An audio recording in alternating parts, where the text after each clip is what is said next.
Hello there, Good Bob. morning, Isvir. Whoops, How I are was you? you had me already set. Good. Good morning, Yes, it's or good. good afternoon in your case. But It's about 2 o'clock here. yeah, So, yeah, okay. exactly. So, Bob, are you having a good day? So far, it's still early.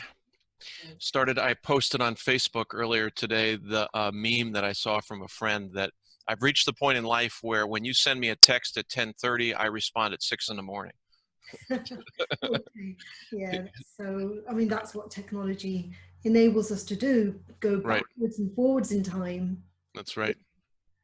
Well, there was a time that I would have responded at 10:30, but I'm trying to be asleep at 10:30 now. But Understandable. I can't sleep much later than 5:30 or 6 o'clock, no matter Mhm. what. So, Great. So, yeah, Bob, are we ready to go? I am. Okay, great. So, Bob, I've looked at your profile and you have done a lot of work in innovation. And I was just wondering, just as a way of introducing yourself, perhaps we could talk about how you came to um, be so involved in creativity and innovation. Sure. So I've been full time in this field now for about 30 years. What was happening 31 years ago is my wife and I were working in the youth empowerment drug abuse prevention field. And we had an award-winning program that was operating in many states in the U.S. And come to find out, we were training the kids to be highly creative and empowered and go back into their communities and do social activism specific to health promotion. We were not intending to make them creative. We were running an empowerment program whereby they could cause positive change. And by doing so, they ended up very creative. I don't know. Some researchers found us from the Center for Studies in Creativity and Change Leadership. They did some research on what we were doing. We got very interested in what they were all about, and so began doing some work there and sharing what we had learned uh, inadvertently about developing creativity in human beings with them, especially around some of the neurology. If I have desire to cause something to be, and I have a sense of agency or empowerment, well, I'm going to be tenacious about going after that.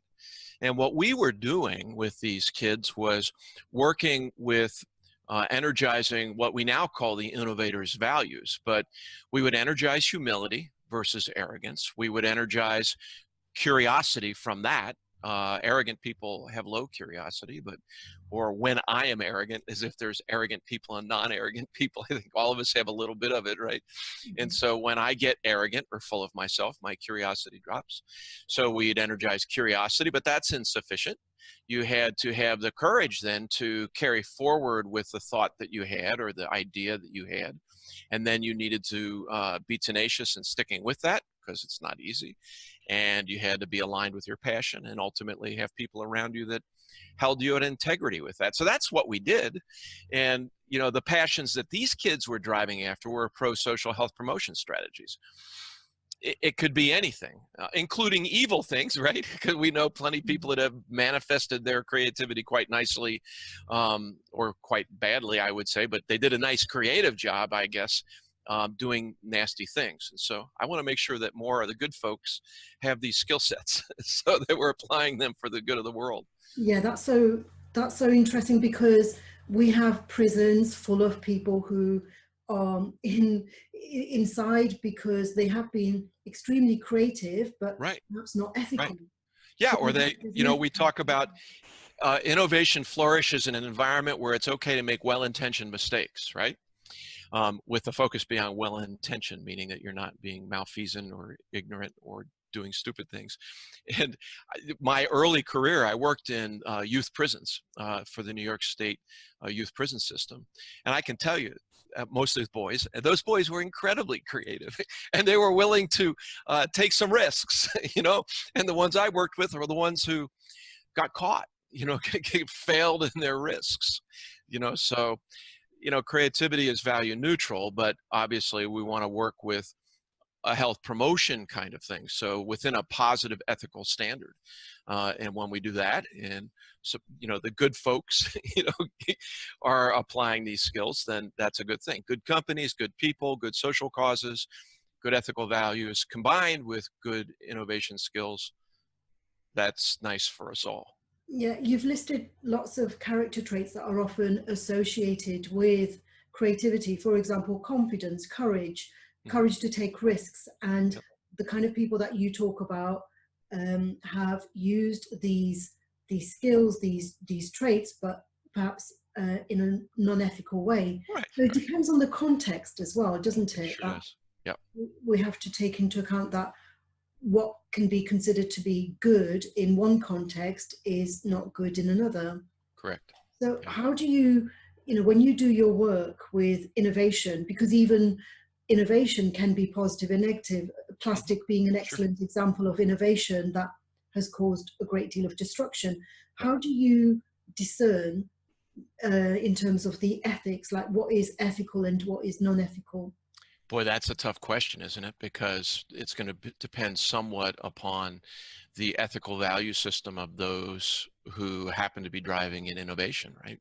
So, we often hear about large companies making some mistake, in their large system with innovating in a way or in a direction that's not necessarily positive. So what is it that we want to go for? What do we want to drive for? At New and Improved, we're very careful about who we will support and who we will not, based upon our ethical standards about, is it good for people? Is it good for planet? And yes, is it good for the profit of that organization? So we use that triple bottom line as an approach to who we will work with and who we will not. So for instance, over the years, many of the tobacco companies repeatedly have reached out to us and asked us to work with them. And my response has always been the same. It's usually a senior executive that's asking. And I'll say, when you want to run the creative process challenge, to think about how do you take the equity that you have as an enterprise and divest it from the tobacco and the addiction industry and invest it somewhere else, we would be delighted to run that strategic planning session using creative problem solving. And so, no one's taken us up on that. So Mm, not yet, yeah. and then one person recently pitched us, they said, well, we're working to reduce harm, so we're moving towards vaping. And I was an addiction counselor for many years, and so I know the truth of that, and that's just marketing hooey. And right now the research is coming out, so the same answer existed. So we won't work with them. But our first alcohol client, as an example, was Sam Adams here in the U.S., Boston Beer, and they can be held accountable to, in a nice way, doing a lot to foster what we would call the microbrew industry here in the States. And how they did that is they were driving after the idea of getting people to drink more slowly. Now, as an addictions counselor, I can line up with that just dandy. So their idea was, let's really taste the beer. Let's really taste it. And you don't taste that when you're belting them down. so that was an easy way to kind of say, I can help that industry in a nice way. And what we see in that part of the industry is a much more appropriate utilization of alcohol versus, many of the large breweries would market their product by way of showing a social milieu that was going to be heavily enhanced by the use of their product, right? Right. And I've always felt uncomfortable with that way of advertising those things. So we were very helpful for Sam Adams, driving that process forward because we believed in what they were trying to do ethically. Hmm. So we'll make that assessment. Each of us needs to do that, right, in terms of the moral value that we operate from. And of course, every one of us thinks that the moral value that we operate from is the correct one. But, Depends on the that's the context. nature of human beings, right? The research is actually very clear here that this is a gift that all human beings have, whether they are neurotypical human beings or not. So all human beings are gifted with this or evolved to this, whichever way you want to see it. But the social milieu in which we live can potentiate it or inhibit it. And so we see the classic understanding of what happens in the educational system built to support the Industrial Revolution and to get, compliant workers doing the things that compliant workers need to do in order for us to run the industry of the time. And what happened, unfortunately, and we're starting to come out of that now, we're starting to do some nice learning, globally in terms of maybe changing some educational processes. But as we bring kids into the box called a school, you know, and we get, you know, compliant behaviors out of them so that we can teach them what we need to teach them, then we shut down some of their creativity, because creativity is naturally disruptive, right? And so that's difficult to manage that in a classroom. You know, I'm 61. There was no such thing as ADHD when I was a kid. Never, the idea of it hadn't come to mind. And so teachers had to figure out ways to deal with kids that were had attention deficit disorder with hyperactivity. They had to find ways to deal with that kid and work to help that kid learn along. And it became a skill set that teachers had at that particular point in time. And now that's less so. And so we have now, and that's why, you know, you and I are having this conversation to help adults. It'll be adults attending this conference to remediate, in a way, to recapture that which is naturally within us. And so it's a talent, using it the way that many in the world use that word, as something that you're gifted with or born with, that we all have. The question is the social milieu that you are living in supporting the manifestation of that talent or shutting it down? And in a lot of ways, the world seems to conspire to shut it down. And so that creates a wonderful industry that I get to be a leader within to remediate that, to fix that. And it's fixable. So we have to, but we've got this wonderful brain, you know, so, you know, to oversimplify the brain, but we could talk about the cortex, limbic, and stem.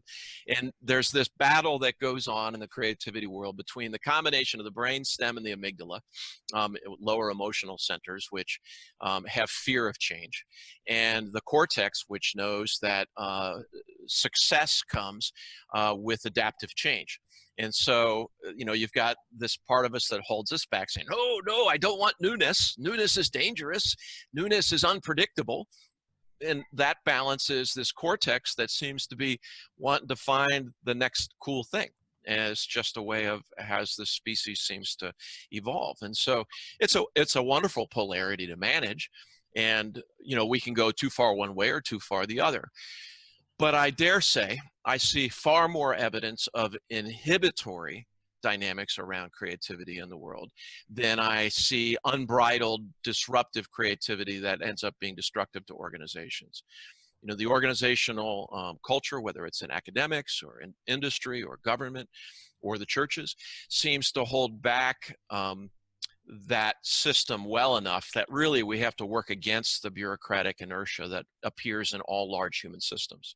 It's, you know, the story of diversity is an interesting one over your and my lifetime, where we thought about diversity and the need for diversity because it was kind of the right thing to be in, you know, to include people that were different than, you know, at least in a Western world, the, you know, the white male kind of dominant culture, and that we've kind of started to shift that. And the thing that's interesting now is we're recognizing the value of diversity from the point of view of competitive advantage. So, and not just, you know, skin tone and gender diversity, but also beginning to look more seriously at, you know, cognitive diversity and behavioral style diversity. I remember a time I was facilitating a strategic planning session with a group from Pfizer, and this is in their Global Project Management Excellence group. And there was one fella in the group that was not, I'd say he was a little awkward with the group. He's probably, now we would understand him to potentially be on the autism spectrum disorder with mild Asperger's. And at one point we had reached an impasse, and we're really trying hard to get past this impasse. There's tension, argument, different points of view, and I'm facilitating this conversation. It's a normal thing to do. And we reached an aha moment, you know, where two polar opposite positions, they didn't find a middle ground. They found a different pathway, not a compromise, something unique. It was very exciting. And this kind of odd fellow jumps up. There's just about 12, 15 of us there, jumps up and yells at the top of his lungs, he yells, "Wolverines!" And everybody laughs, and he sits down, and I'm thinking, what the heck is that? You know, I don't know what that is. But we kept going, and at the break, I said, what was that? And he said, do you remember the movie Red Dawn? It was a movie that played here in the States where the storyline, it's been done twice. The storyline, the first time was, this is America, and I'm sorry. I can apologize for our dynamics, but the storyline was the first one that the Soviet Union had invaded the United States across Canada, and some high school in like Wisconsin or something like that was the center of resistance and fought them back and retook our country, and their school mascot was the Wolverines. So in his brain, all of that connected up. We just had a major success against a great obstacle. Wolverines, he jumps up and down. His boss, I'm talking to over a pint that night, and I said, so tell me about this fella. And he says, the others complain about him. He said, but I will not get rid of him because he thinks differently than we do. And that brings something different to the dialogue that we wouldn't have otherwise. So now there's a boss that's not just thinking about diversity from the point of view of gender, skin color, religion, ethnic stuff, but he's also thinking about it from the point of view of cognitive neurology and the value that that brings to what we do. And I find that I'm a scoutmaster in scouting, in the world of scouting. I've got kids in my tribe. I've got one boy that's got Down syndrome. I've got another who is clearly on the autism spectrum disorder. And you know what? Those kids bring a lot of value. That kid with Down syndrome can teach us all about love in a way that no other kid in that troop can teach us about love. So we want that diversity. And out of that diversity comes useful newness, that can be good for us all. Yes, absolutely. There is a lot of research emerging connecting diversity with creativity. For example, Richard Florida, he's an urbanist, I think, and he talks about the creative class, and he talks about he says that cities that are most diverse, for example, London, San Francisco, Berlin, where there's a lot of diversity, they end up being the creative centers. Yeah.